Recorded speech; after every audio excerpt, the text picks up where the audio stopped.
بسم اللہ الرحمن الرحیم۔ مجھے مال و زر کی ہوس نہیں، مجھے بس تو رزق حلال دے۔ میرے ذہن میں تیری فکر ہو، میری سانس میں تیرا ذکر ہو، تیرا خوف میری نجات ہو، سبھی خوف سے دل نکال دے۔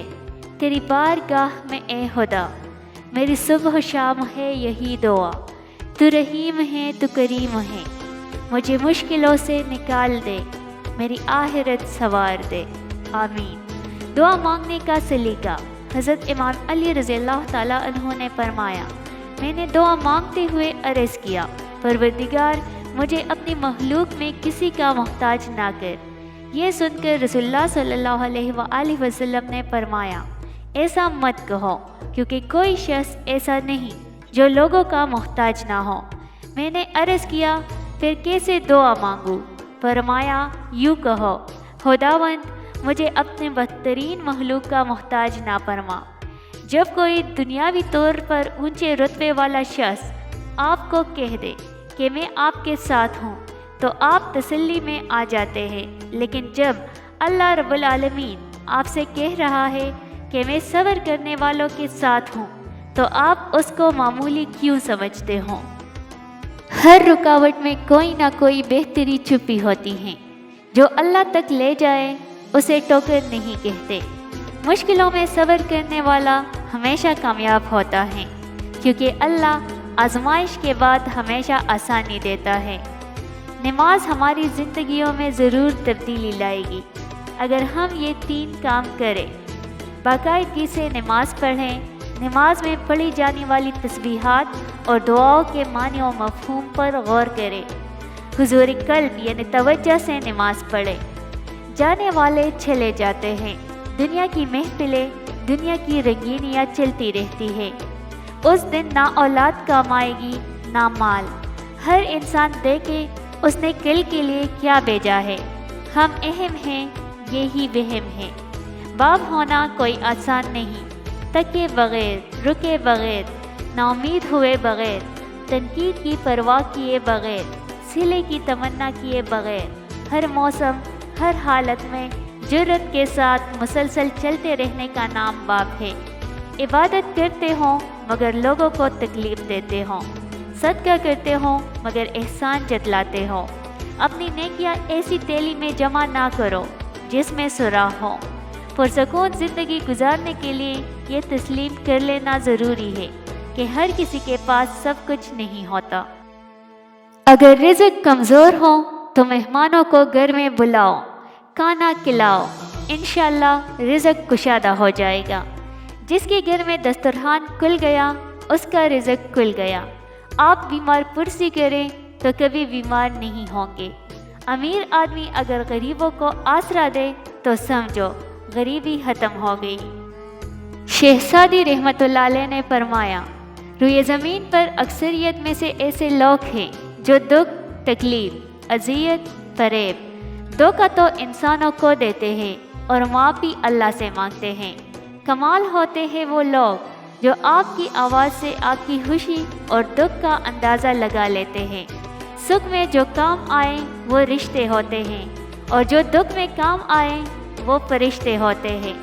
ہفتے میں ایک بار ضرور کسی غریب کو اچھا کھانا کھلاؤ اور اپنے مال کا کچھ حصہ اللہ کی راہ میں دے کر اللہ سے تجارت شروع کر دو۔ رزق اتنا بڑھ جائے گا کہ سنبھالا نہیں جائے گا۔ اللہ کی لاٹھی بے آواز ہے، وہ پہلے ڈیل دیتا ہے اور پھر بتا دیتا ہے۔ وہ جب رسی کو کھینچتا ہے نا تو انسان منہ کے بل آ کر گرتا ہے اور پھر کائنات کی کوئی شے اسے نہیں اٹھا سکتی۔ وہ لوگ جو ہمارے ساتھ ظلم کر کے سکون سے بیٹھے ہوئے ہیں، نہ وہ آج نہیں تو کل مکافات عمل کا مزہ ضرور چکھیں گے۔ حضرت عائشہ رضی اللہ تعالیٰ عنہ نے نبی کریم سے کہا، یا رسول اللہ، حضرت یوسف علیہ السلام کو اللہ نے اتنا پیارا بنایا اور آپ کو؟ تب حضور صلی اللہ علیہ وآلہ وسلم مسکرا پڑے اور اچانک سے ایسا نور ٹپکا کہ حضرت عائشہ بے ہوش ہو گئی۔ حضور صلی اللہ علیہ وسلم نے آنکھوں پر ہاتھ پھیرتے ہوئے کہا، عائشہ یہ تو ایک جھلک تھی، اللہ نے مجھے 70 پردوں میں چھپا رکھا ہے۔ اگر آپ نماز نہیں پڑھتے تو آج سے ایک نماز کی عادت ڈالیں اور ہر ہفتے ایک نماز ایڈ کریں۔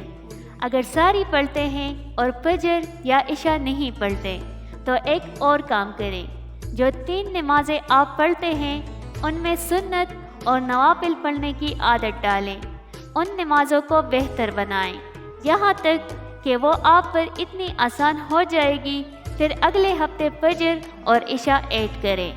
تمہارا رب جس چیز کو تمہارے قریب کر دے اس میں حکمت تلاش کرو، اور جس چیز کو دور کر دے اس پر صبر اختیار کرو۔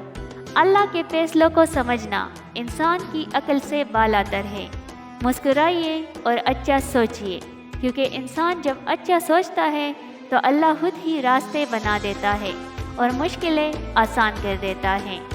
یہودی نے حضرت علی رضی اللہ تعالیٰ عنہ سے کہا کہ تمہارا اللہ نظر کیوں نہیں آتا؟ حضرت علی نے کہا کہ تم سورج کو غور سے دیکھو۔ اس نے کہا میں اس کو نہیں دیکھ سکتا۔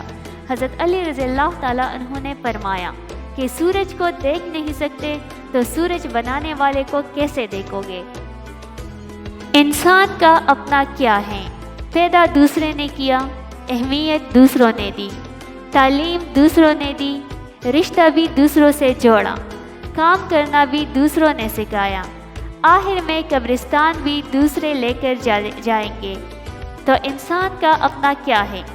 میری زندگی اس وقت آسان ہوئی جب میں نے یہ جان لیا کہ ہر شخص اپنی زبان سے اپنی تربیت اور اپنا ضرب دکھاتا ہے۔ اس کی زبان سے نکلا ہوا ہر لفظ حقیقت میں اس کے لیے ہوتا ہے، خواہ وہ دوسرے کو گالی کہے یا تعریف کرے۔ نیک نے نیک سمجھا، بد نے بد جانا مجھے، جس کا جتنا ضرب تھا اتنا ہی پہچانا مجھے۔ اللہ تعالیٰ نے رزق کا وعدہ سب سے کیا ہوا ہے، لیکن بخشش کا وعدہ کسی سے نہیں کیا۔ پھر کیوں لوگ رزق کے لیے پریشان ہیں اور مغفرت کے لیے بے فکر؟ اگر بات پر سنجیدگی سے غور کرے اور ہمیشہ اللہ سے مغفرت کی دعا مانگتے رہے، اللہ پاک ہمیں آخرت کی فکر نصیب کرے، آمین۔ جب انسان پیدا ہوتا ہے تو کچھ ساتھ لانے کی اجازت نہیں ہوتی، جب مر جائے تو کچھ ساتھ لے جانے کی اجازت نہیں ہوتی، مگر افسوس کہ اس زندگی اور موت کے درمیان یہی بنی نوع انسان وہ سب حاصل کرنا چاہتا ہے جو ساتھ نہ لایا تھا اور نہ ہی لے جا سکتا ہے۔ اگر تم عظمت کی بلندیوں کو چھونا چاہتے ہو تو اپنے دل میں انسانیت کے لیے نفرت کی بجائے محبت آباد کرو۔ انسان بڑا تو اپنی سوچ کی وجہ سے، شریف ہے تو اپنے بول کی وجہ سے، قابل احترام ہے تو اپنے عمل کی وجہ سے۔ خون کے رشتوں میں بھی ایسے لوگ موجود ہوتے ہیں جو اپنوں کو دھوکہ دیتے ہیں اور منافقت کرتے ہیں، جبکہ غیروں کی غلامی اور دلالی کرنے پر فخر محسوس کرتا ہے۔ جب قرآن اور نماز ہمارے معمول کا حصہ بن جائے تو خوشیاں اور سکون ہماری زندگی کا معمول بن جاتی ہیں۔